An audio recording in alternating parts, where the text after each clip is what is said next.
Ronald, ano na mangyari sa totoong opposition ngayon? Purong ano na lang. Well, they have to be more disruptive, no? Yun nga, yeah. And louder, no? Sinisimula naman dahil meron na silang program sa DCRH, may program sila sa Veritas. So, ito yung mga senatorial balls ng yes, opposition. yung mga senatorial balls, no? At sa ngayon, ang parang lone opposition sa Senate ay si Senator Risa Hontiveros, Right. na parang nagko-convince sa kanila. So nagsisimula naman mag-scale up. So meron payo yung ate, di ba? Parang, Yes. Yeah. At saka may malaking political vacuum na hindi napupunuan. The vacuum about the interest of the Filipino people. Right. Ang nagbubungguan kasi ngayon are political ambitions for 2028, di ba? At yung vacuum na yan, pwede maging grand opportunity for the principled opposition. Or rather, you know, I don't know if you still need a wake-up call after all these elections, but I think this could be also di ba?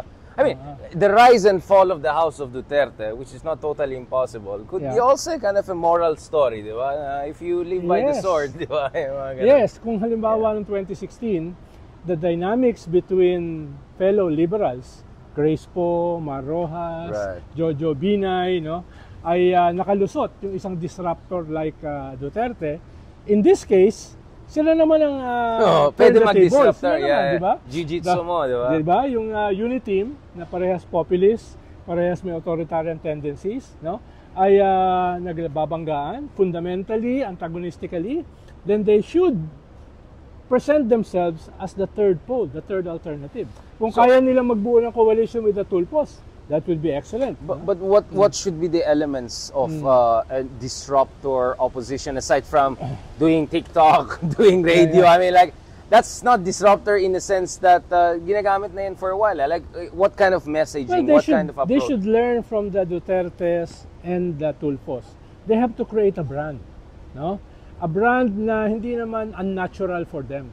A brand na medyo kiklik naman, hindi lang sa kanilang constituency, pero the bigger polity, no, the bigger population, no. So yung ganung klaseng strategizing at saka tacticizing ay kailangan ginawa nila last year, no. Pero it's not yet too late, no. It's not yet too late. So it's a battle not just of content. It's a battle of branding. At sa ngayon, parang nawala yung brand ng opposition, no. Right. You have the Marcos brand, you have the Duterte brand, and now you have the Tulfo brand. Nasaan yung brand ng opposition? Ng mga tawag nila ay dilaw at saka pink. At saka yung brand dapat tugma din siya dun sa gusto ng taong bayan, which is not necessarily the cleanest and most decent. Of course, we want a clean, decent president or leader.